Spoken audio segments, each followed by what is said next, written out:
Soal yang pertama, massa bola M1 adalah 100 gram dan massa M2 adalah 200 gram. Kedua bola dihubungkan dengan kawat yang mempunyai panjang 60 cm dan massanya diabaikan. Sumbu AB terletak di tengah-tengah kawat. Momen inersia sistem kedua bola tersebut terhadap sumbu AB adalah. Nah, dari soal tersebut, jika dideskripsikan ke dalam gambar atau kita buat sketsanya, maka ada M1 dan ada M2 yang terpisah dengan kawat, dihubungkan dengan kawat sepanjang 60 cm. Kemudian massa dari kawatnya ini diabaikan. Kemudian ada poros AB ya yang letaknya di tengah-tengah. Artinya porosnya ini berjarak 30 cm dari M1 dan 30 cm dari M2. Kemudian ditanya berapa besar momen inersianya. Nah, di sini kita tulis dulu apa yang diketahui, ada M1, ada M2, ada R1 dan R2 yang nilainya sama-sama 30 cm. Nah, di sini harus kalian perhatikan satuannya itu harus dalam satuan SI. Jadi, yang gram diubah ke kilo, yang sentimeter diubah ke meter. Kemudian, ditanya momen inersia, maka nilai I adalah penjumlahan dari hasil kali massa terhadap kuadrat jaraknya. Jadi, karena ada M1 dan M2, maka di sini penjumlahannya itu adalah M1 R1 kuadrat ditambah M2 R2 kuadrat. Kita masukkan angka dari masing-masing besarannya, maka didapatkan nilai I pada sistem tersebut adalah 0,027 kg meter kuadrat. Jadi satuan dari momen inersia itu adalah kilogram meter kuadrat. Yang berikutnya soal nomor 2, tentukan momen inersia bola pejal yang bermassa 20 kg dan berjari-jari 0,1 meter jika sumbu rotasi berada di pusat bola. Nah, dari soal tersebut yang diketahui itu ada massa 20 kg dan jari-jari atau R 0,1 meter. Di sini satuannya udah SI semua, jadi aman. Langsung ke yang ditanya itu adalah momen inersianya. Dan perhatikan bentuk dari objek soal nomor 2 itu adalah bola pejal. Maka untuk nilai I-nya itu adalah 2/5 mr kuadrat. Kita masukkan M-nya 20, kemudian R-nya 0,1, maka hasil I-nya adalah sebesar 0,08 kg meter kuadrat. Next, ke soal nomor 3. Sebuah bola pejal bermassa 5 kg mempunyai jari-jari 4 meter diputar terhadap porosnya melalui diameter. Maka besarnya momen inersia bola pejal tersebut adalah, nah, yang diketahui M 5 kg dan R-nya itu adalah 4 meter. Di sini udah SI jadi aman. Lanjut ke I, momen inersianya bentuknya itu adalah bola pejal. Maka sama seperti yang tadi, I-nya itu 2/5 mr kuadrat. Kemudian nilai M-nya itu adalah 5 dan R-nya itu adalah 4. Maka jika kita operasikan, maka hasilnya adalah I sama dengan 32 kg meter kuadrat. Nah, soal berikutnya, soal nomor 4, di sini ada sebuah sistem di bawah ini terdiri dari 3 partikel. Ada M1, M2, dan M3 yang nilainya masing-masing 2, 1, 2. Tentukan momen inersia sistem tersebut jika diputar melalui poros P dan Q. Jadi di sini maksud dari soalnya itu adalah ada sebuah sistem yang terdiri dari M1, M2, M3 yang masing-masing partikel ini berjarak 1 meter 1 meter. Nah, karena pertanyaannya jika diputar menurut poros P dan menurut poros Q, maka di sini ada dua jawaban. Kita hitung yang pertama jika porosnya itu adalah poros P terlebih dahulu. Nah, karena poros P, maka nilai M1 itu sama dengan 0, karena M1 berada di poros. Jadi kita tinggal hitung dari M2 R2 kuadrat, M3 R3 kuadrat. Nah, untuk R2 itu jarak dari M2 ke poros P, berarti 1. Kemudian R3 itu adalah jarak M3 ke poros P, adalah 2. Dari mana? Dari 1 ditambah 1. Nah, jika kita operasikan, maka hasilnya sebesar 9 kg meter kuadrat.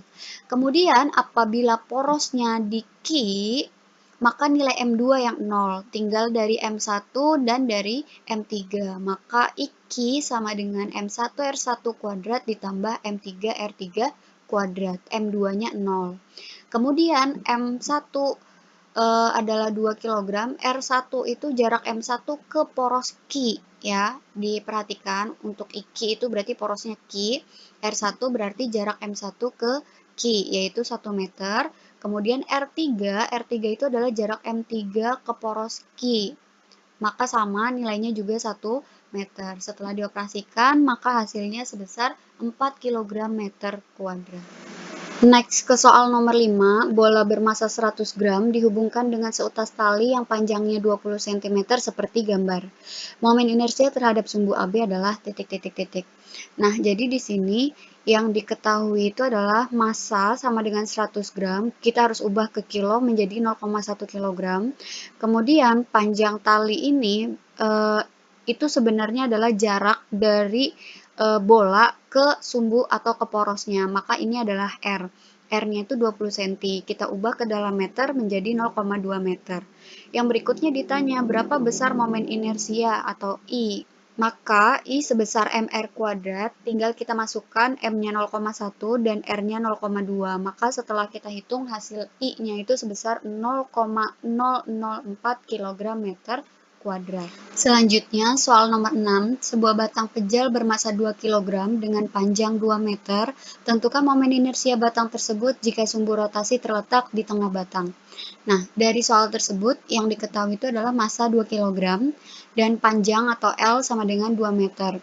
Untuk satuan sudah dalam SI, jadi tidak usah kita ubah lagi. Kemudian yang ditanya adalah berapa besar momen inersia atau I. Sedangkan bentuknya itu adalah batang pejal dan porosnya itu ada di tengah. Jika ditanya momen inersia batang pejal dan porosnya di tengah, maka nilai I itu sebesar 1/12 ml kuadrat. Tinggal kita masukkan M-nya itu 2 dan L-nya itu 2. Kebetulan sama-sama 2 ya. Jika kita hitung, maka nilainya itu adalah 0,67 kg meter kuadrat. Next ke soal nomor 7. Besar momen inersia sistem jika diputar melalui sumbu PQ adalah sebesar titik-titik-titik. Nah, di sini ada sebuah gambar di mana ada buah sistem.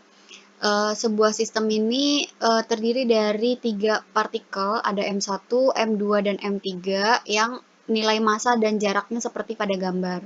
Kemudian ditanya jika sumbunya itu adalah PQ, maka nilai momen inersianya itu sebesar, kalau sumbunya itu dari PQ, maka di sini M1, M2, dan M3 itu kita hitung. Karena tiga-tiganya ini nggak ada yang ada di poros. Jadi M1 R1 kuadrat, ditambah M2 R2 kuadrat, ditambah M3 R3 kuadrat. Dan karena satuannya semua sudah SI, maka di sini aman, nggak usah kita ubah lagi. Tinggal masukkan masing-masing nilainya, jangan sampai tertukar. Dan setelah dioperasikan itu hasilnya sebesar 11 kg meter kuadrat. Next ke soal nomor 8.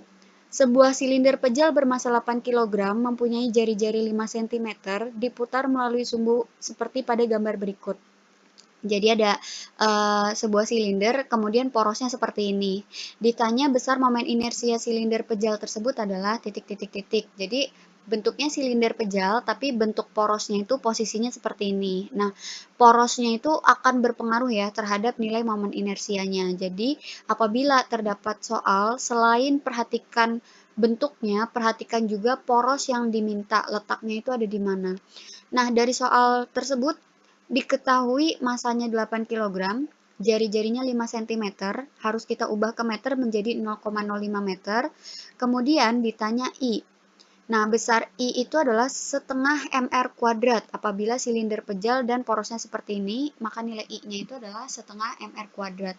Berikutnya tinggal kita masukkan nilai M-nya 8, nilai R-nya 0,05, maka didapatkan hasil I-nya sama dengan 0,01 kg meter kuadrat. Soal yang terakhir, nomor 9. Di sini pelat pejal segi 4 bermassa 2 kg, panjangnya 0,5 meter, lebarnya 0,2 meter. Tentukan momen inersia pelat pejal tersebut jika poros putar seperti gambar berikut. Nah, jadi di sini ada pelat pejal, ya. Kemudian sumbu putarnya itu di tengah-tengahnya. Jadi seolah-olah kayak menembus dari pelat ini dan letaknya itu ada di tengah-tengah. Nah, jika bentuknya seperti ini, kita buat diketahuinya itu ada massa 2 kg, panjangnya 0,5, jadi panjangnya itu yang ke sini ya, panjangnya 0,5, kemudian lebarnya 0,2. Lebar itu yang ke sini. Nah, jika bentuknya seperti ini, kemudian ditanya I, maka nilai I itu adalah 1/12 M buka kurung P kuadrat ditambah L kuadrat. Ini memang agak rumit ya. Jadi untuk bentuk pelat pejal ini rumusnya agak berbeda, terutama jika letak porosnya itu seperti ini. Jika letak porosnya seperti ini, maka I-nya itu 1/12 M buka kurung P kuadrat plus L kuadrat. Jadi P-nya kita kuadratkan dulu, kemudian kita jumlahkan dengan hasil kuadrat L, baru kita kalikan dengan M dan kalikan dengan 1/12. Di sini tinggal kita masukkan nilai yang sesuai dengan yang sudah kita tulis diketahui, kemudian kita hitung, maka hasilnya itu adalah sebenarnya 0,048333. Nah, kita bulatkan saja menjadi 0,048 kg meter kuadrat.